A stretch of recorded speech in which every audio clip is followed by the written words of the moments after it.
يا رجائي يا رجائي يا رجائي يا رجائي. Teman-teman, pesan moral pertama adalah kalau kita pengen ditolong oleh Allah, kalau kita pengen Allah kasih banyak kejutan, kalau kita pengen hidup kita itu penuh dengan kebaikan, pesan moral pertamanya adalah sawa as-sabil. Jangan keluar dari jalan Allah Subhanahu wa taala. Jalan Allah itu artinya syariat. Syariat itu dalam bahasa Arab artinya jalan hidup, the way of life, yaitu Islam. Jangan keluar dari jalan Allah. Tetap aja di situ. Pasti Allah kasih. Kalau pengen pas kita berjalan tiba-tiba ada kejutan dari langit, sawa as-sabil, tetap di situ. Jangan kecewain Allah. Jangan sampai Allah Subhanahu wa taala ngelihat kita ngeposting sesuatu yang Allah nggak suka. Bayangin kalau Allah udah unfollow, semua akan unfollow. Tiba-tiba akun kita jadi kosong, nggak ada followers. Apa arti Allah unfollow? Bara'atum minallah. Awal surat At-Taubah. Allah berlepas tangan. Berlepas tangan bahasa sosmednya unfollow. Lebih parah lagi kalau Allah sudah ngeblok. Khatamallahu ala qulubihim. Udah unfollow, diblok pula. Jadi kita japri nggak masuk, contrengnya cuma satu, udah diblok. Kita telepon, dialihkan ke nomor yang lain. Kita DM nggak masuk juga, artinya kita di blok. Request nggak di respon. Artinya jangan sampai Allah ngelihat postingan kita yang keluar dari apa yang Allah izinkan, sehingga akhirnya Allah nanti unfollow kita, ngeblok kita, menjauh dari kita, berpaling dari kita. Siapa lagi yang bisa menolong kita setelah Allah? Ini pesan moral pertama tuh, tetap sawa as-sabil. Apapun masalah kita dalam pekerjaan, dimanapun sulit, jangan sampai kita melanggar. Jangan sampai kita pakai jalan pintas. Jodoh juga gitu, gimana pun sulit, jangan pakai jalan pintas. Rezeki, jodoh, sekolah, belajar, keluarga, teman, apapun, sakit, sawa as-sabil. Nanti Allah akan nyediain buat kita hal-hal yang kejutan. Pesan moral kedua, selama kita sawa as-sabil, terus minta sama Allah. Karena berdoa itu walaupun belum dikabulkan, tetap dia ibadah. Doa itu ibadah, teman-teman.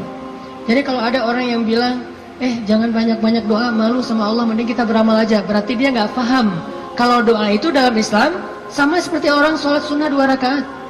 Makin dia banyak berdoa, makin Allah sayang sama dia. Beda dengan manusia, kalau kita banyak minta, dia jadi kewalahan, jadi malas, tebal gitu. Minta aja nih orang. Kalau dengan manusia kita banyak minta, dia menjauh. Kalau Allah kita banyak minta, Allah mendekat. Allah senang kepada hamba yang meminta. Masalah sepele, garam kata Nabi. Mintalah kepada Allah walaupun cuma garam. Jadi lagi masak, gak ada garam. Ya Allah, garam. Minta sama Allah. Udah gitu baru beli di warung. Minta dulu. Kenapa minta kok beli di warung? Karena bisa jadi kalau kita hanya membeli garam di warung, lalu kita masak, kita tidak dapat pahala doa. Sedangkan kalau kita berdoa dulu baru beli garam, kita dapat garam plus pahala doa, dan Allah kasih keberkahan di dalam garam itu. Siapa tahu pas lagi datang ke warung beli garam, yang nungguin warung si Neng, bukan emaknya ya. Mau beli garam, oh kenapa masak kurang garam ya? Tadi minta sama Allah, ya udah gratis aja deh gitu, bisa. Atau bisa juga, udah besok-besok gak usah masak sendiri, biar saya masakin. Kode keras ya. Tapi nggak mungkin juga kayak gitu. Artinya teman-teman, minta sama Allah. Ada masalah dikit, ya Allah. Coba ini benar-benar jadi kayak habit kita ya. Ya Allah itu jadi habit. Ya Allah, ya Allah. Dikit-dikit, ya Allah. Dikit-dikit, ya Allah. Dan Allah tuh senang banget digituin. Nggak repot sama sekali. Walaupun Allah itu sibuk, tapi Allah nggak repot.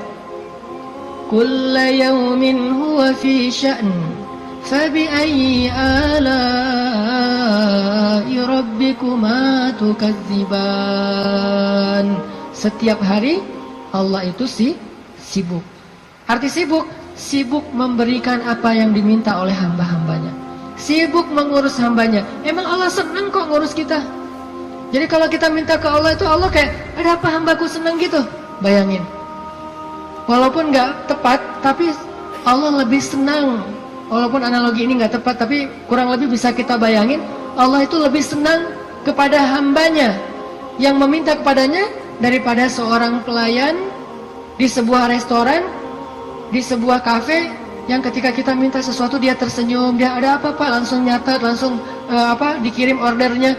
Allah lebih senang dari itu.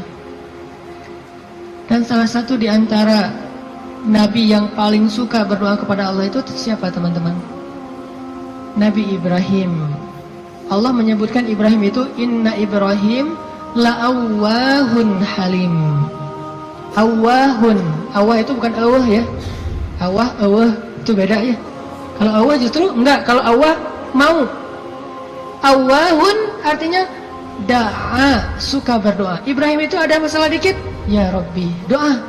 Makanya Allah banyak ngasih kejutan buat Ibrahim. Dengan istri pertamanya Sarah, dengan istri keduanya Hajar, dengan anak pertamanya Ismail, dengan anak keduanya Ishak, dengan cucunya Yakub, dengan cicitnya Yusuf.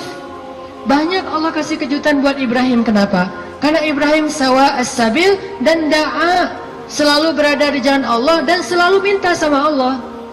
Allah itu cemburu kalau kita minta kepada makhluk duluan sebelum Allah. Cemburu kalau kita nyebut nama makhluk duluan sebelum Allah. Cemburu kalau kita berterima kasih kepada makhluk duluan sebelum bersyukur kepada Allah. Allah itu cemburu dan Allah layak untuk cemburu. Sehingga kalau kita minta ke Allah duluan, Allah senang banget. Ya Allah, saya lagi kayak gini, sebutin, baru ikhtiar.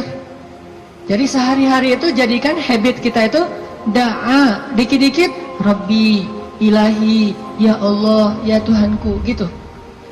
Sehingga Musa pas lagi perjalanan dari Mesir ke Madian, Rabbi, asa ayyahdiyani sawa as-sabil, beri saya jalan yang lurus. Pas sampai di Madian, Rabbi, ini bima anzaltani min khairin faqir. Ya Allah, saya butuh sekali rezeki, saya udah lapar, udah berhari-hari nggak makan. Tiba-tiba datanglah kejutan yang ditunggu-tunggu Musa. Ya Rajai, Ya Rajai, Ya Rajai, Ya Rajai.